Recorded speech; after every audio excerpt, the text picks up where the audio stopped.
The implication of Mhlathuze Water's former CEO in a 37 million rand fraud case raises concerns about corruption and mismanagement in public institutions, highlighting the urgent need for transparency, accountability, and ethical leadership in South Africa. In today's video, we explore the shocking tale of the Mhlathuze Water CEO, who was among those accused for being a part of a jaw-dropping 37 million rand fraud case. Molini, and welcome to yet another episode of Conversations with Nkosi. Now, this is the news commentary section where we will be offering insightful commentary and exploring various perspectives on the stories that shape our world.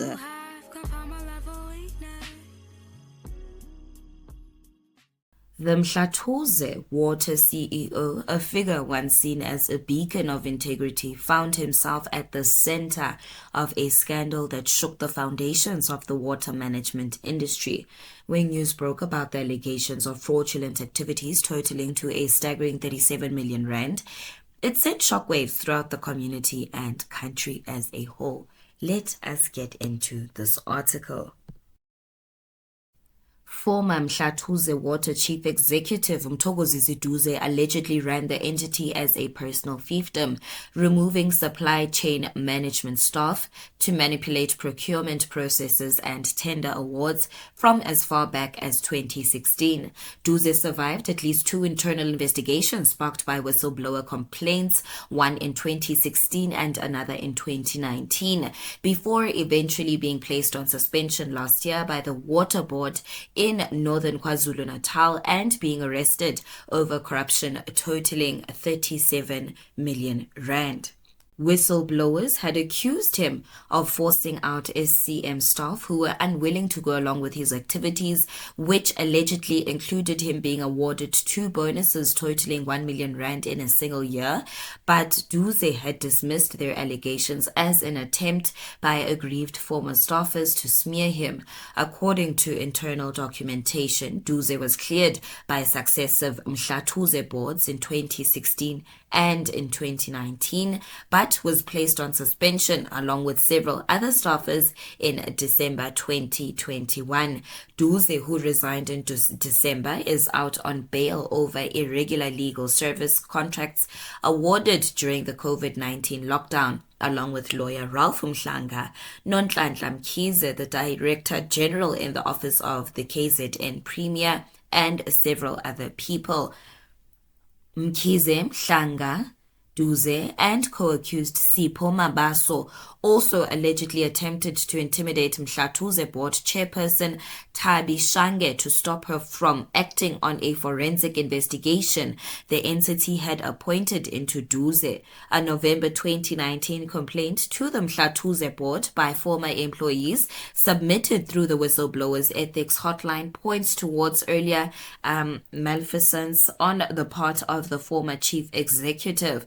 The 2019 complaint, which Mail and Guardian has seen, claims that Duze had terrorized supply chain management staff since his arrival on a secondment for 3 months from the Cooperative Governance and Traditional Affairs Department in 2016.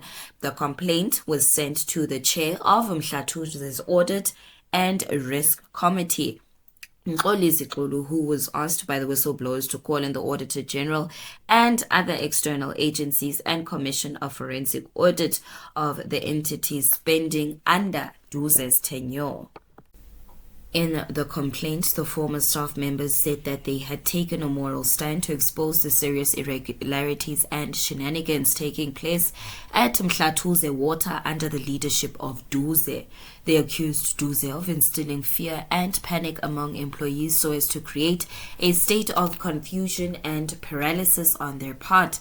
That is when he masterminds his dodgy dealings, because even if people do see what he is doing, they would be scared. They would be scared. to death to tell anyone since he joined Mhlathuze Water. Skilled and experienced employees are being forced to leave in droves in the name of consequence management and ridding the organization of incompetent and or corrupt individuals, they said. They said that two service providers based in Durban and Pietermaritzburg, which were very close to Duze, were being used to conduct disciplinary hearings and investigations against staff members to remove them and make way for more malleable replacements. They were also being used to fleece Mhlathuze by inflating their bills, and as a result, the entity's legal bill had tripled. There are two particular service providers which get the lion's share of the disciplinary work done at Mhlathuze Water, be it disciplinary hearings or investigations. Invoices are then submitted with abnormally high figures and sometimes without a breakdown of the activities carried out. They said the legal bill has doubled, if not tripled, since. They also questioned the procedures followed regarding the appointment of Duze to oversee a 140 million rand drought relief program on the department's behalf. Duze had been appointed with no security clearance and no vetting processes had been carried out by Mhlathuze or at its request. Till today, his security clearance is yet to be received. He is no doubt widely connected politically, socially, and otherwise, and he cunningly and surreptitiously uses these connections to fend off any allegations against him at any time. The former Mhlathuze staffers said Duze had been awarded 2 bonuses totaling more than 1 million rand in the course of a year, and expressed concerns that some of the board's members might have been captured by him and his associates. They also said Duze enjoyed a flamboyant lifestyle and boasted about his wealth and was a law unto himself at the entity. No one can stand up to him, including the board members, they said. Duze was apparently asked to make written representations to the Mhlathuze board in response to the whistleblower's complaints. In his submission, Duze dismissed the allegations, saying that they were a repetition of claims made by staff during 2016 and over which he had been cleared by the previous Mhlathuze board. I note with dismay that the whistleblower report resurrects allegations that were contained in a whistleblower report that was submitted in October 2016. 3 months after I arrived at Mhlathuze Water, Duze said, "It is disheartening that the whistleblower persists with his or her attempts to derail the organization into being leaderless in administration and to force the organization to incur exorbitant costs investigating unfounded, vague, and vexatious allegations against me," he said. He said the whistleblowers make numerous unfounded allegations and without a shred of evidence demand people to be suspended and a forensic investigation undertaken. This is an extraordinary sense of entitlement. It is not for me to prove my innocence, but the onus is on the whistleblower to prove the allegations prima facie, at least, Duze said. He denied each and every allegation against him and said that the claims were a pushback by staff members because of the cleanup he had conducted at Mhlathuze since his arrival. Duze, Mkhize, Mhlanga, and Mabaso are out on bail over the attempt to intimidate Shange, in which Mabaso allegedly impersonated a National Intelligence Agency official and said he had been sent by the Premier's office to retrieve a forensic audit report into 37 million rand in irregular payments made to Mhlanga during the COVID-19 lockdown. Duze and Mhlathuze Chief Financial Officer Babongile Mnyandu were arrested in September 2022, several months after they were placed on suspension by the Water Board, which provides municipalities in North KwaZulu-Natal with water.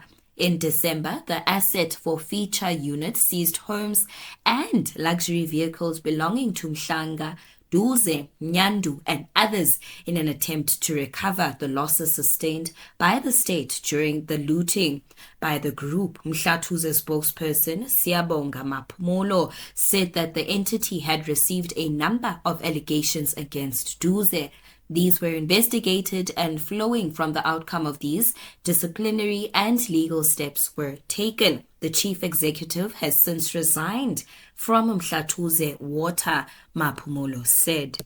Last year, Water and Sanitation Minister Senzo Mchunu announced that he plans to merge the board of Mhlathuze with that of Umgeni Water Amanzi, the province's other water board, in a bid to improve the efficiency of administration and water delivery. Now, guys, the link to this article will be in the description box below. Now, the implications of this case extend far beyond, financial misdeeds. It raises questions about accountability, transparency, and the ethical standards we expect from those in positions of power and influence. Now, should the findings carry more truth in them, this would then mean that, the whistleblower's intention was not to attack a certain group of people or an individual, as, proposed by Mhlathuze, saying that he decided to approach this from a victim-based mentality, but rather this is to expose the rot in the system. Now, if the accused are guilty, then we are definitely in trouble as a nation due to the rise and the normalization of shady dealings and corruption where good governance is expected. If not, I doubt the state would have a problem, with the so-called victims here. The people that claim that, this is more of a character assassination attempt, I doubt that the state would have a problem with them suing the state for defaming, everything and anything pertaining them, putting their jobs on the line. With that being said, the fraud case against, the former CEO undermines trust in public institutions, and it jeopardizes public funds that are meant for essential services and infrastructure development. Whether true or not, the lack of oversight and accountability mechanisms within Mhlathuze Water creates space for corrupt practices to thrive, leading to significant financial losses, which, further compromises the organization's mission. Another thing Mr. Mhlathuze may not seem to understand is how this case, alone, its implications shed light on, the systemic issues of corruption and mismanagement that may have been rampant in other, public institutions, which obviously pushes for comprehensive reforms to ensure good governance and prevent similar incidents in the future.